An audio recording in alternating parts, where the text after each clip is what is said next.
A computer. A computer. Now, Don, help me with this. This computer was to, what, control the movement of torpedoes? Yeah. Because the torpedo data computer, and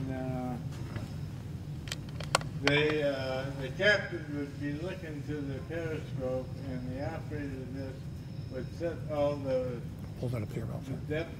the depth and angle and the complete settings for the torpedo, which would go down to the forward or after torpedo man, where the torpedo man would actually set them, and then they fired the torpedo. Technology of the 40s, rather interesting. Go ahead, please. This is the full kitchen, and for those of you who were on board, and I don't know that they necessarily call it kitchen, galley, all the food was prepared here, and the officers had 8 around that little table I showed you earlier. 8 officers could fit into that room, and that's where they would have their dinner, as long as there was no surgery being performed on that table on that day. Next picture, please. This is where the crewmen ate. There are 4 tables in there, seating 6 apiece. That's 24 crewmen. And because there were 72 of them on board, they would require 3 shifts to get everybody fed. The submarine service was known for having very, very good food. And they packed it in anywhere that they could. The one that amazed me was putting in sacks of potatoes into bathrooms. That's what it said. That's what I'm reading about, okay? Here is where the majority of the crew slept. Again, pretty tight bunks. I think the mattresses in there, or the cushions, may be 1941 era. They are pretty thin. And across the lake in Manitowoc is a submarine similar to the Silversides. It's called a cobia. The cobia was built in, actually it might have been built in Connecticut, but it ended up in Manitowoc, where submarines were built during World War II. Well, the point of that comment is when I went to see that submarine, I said, you have cheated. Their cushions are about 6 inches thick, and they had to admit, and they said, yeah, it was time to replace it. People are starting to, complain a little bit, I guess. But they're kids, right? I mean, come on, give them a sleeping bag, put them out in the backyard. So, okay, put them in the rack. They're happy. Okay. This is the engine room, one of 2. And I want to make sure I give you these specifics. 4 Fairbanks and Moore 1600 horsepower diesel engines. 2 of them are operational on this submarine today. 2 of them are not, may not ever be, because when I was still in Chicago, I believe the engines or the manifolds were not drained properly, so water, ice, etc. But 2 of them are going. If you've never seen this particular activity, then check our website during the summer. We have regular startups of this, and it is belching black smoke, steam, water, excitement, people taking videos of this whole thing. And if you go on our website, you can see some pretty good videos that people have taken and then dedicated it to a family member. It's a pretty cool thing.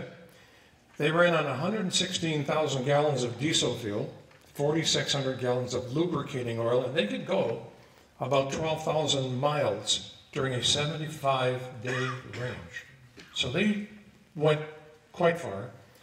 With all 4 engines going, top speed was 21 knots, which is about 20 miles an hour. Now, here's something I didn't know, from watching submarine movies. I figured that when the submarine was above water and the engines were running, that the engines were propelling the ship, and I, again, was wrong. It's not the case. The engines are actually generators, and they generate electricity, which is then stored in some humongous batteries, of which there are a couple on the lower level. These are not your Sears Roebuck daily batteries. They are monstrous and heavy. There are quite a few on the ship. So whether they were on the surface or whether they were under the water, completely, It was a matter of the electricity was driving that ship.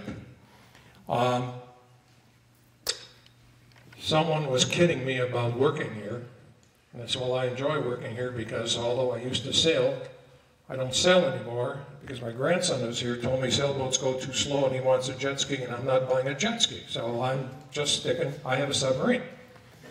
And I was kidding about, well, let's take it out and let's go up to Mackinac Island and scare the heck out of Shepler's ferries going across the lake, okay? And the individual said, good luck. There are no propellers on this submarine. I said, really? Well, there's 2 propellers outside the front door. I'm sure they're from this submarine. But there is a treaty between the United States and Canada. And that treaty states that neither country will have an armed, mobile ship in the Great Lakes. That's pretty smart, isn't it? You know, we could get into a contest with Canada and have a couple of boats going back and forth. And over hockey. Yes, over hockey. Of course, over hockey. Okay. So, no propeller, so we're not going anywhere with that ship. Next picture, George. This is the maneuvering room, and well, if you walked through it last week, or even if you haven't, you see it's meters, it's levers, it's gauges, it's the control of the electricity. And just forward of this is a very large cage that protects the passerby from accidentally sticking a finger in there and getting around 17,000 volts of electricity, and that's the end of that. But this is the control room. Go ahead, please. And here we have an after torpedo room. Now, the after torpedo room has a smaller torpedo up here on the left with the yellow front. These are electric powered torpedoes. There are only 4 of the tubes back here. And again, the crewmen slept very close to these torpedoes. Go ahead, please. Well, you've seen the museum. You're in it. Go ahead, George. This is the display I was referring to. If you back up, there you go. This is the display downstairs of the silver sites. And of all of the elements that you may find of history, it's right straight back over that way. And many depictions of what took place on that. And as you know, there was one fatality on this particular ship. A young man by the name of Harbin was above board when they engaged in above sea level armament and battle, and he was killed in that action. Go ahead, please.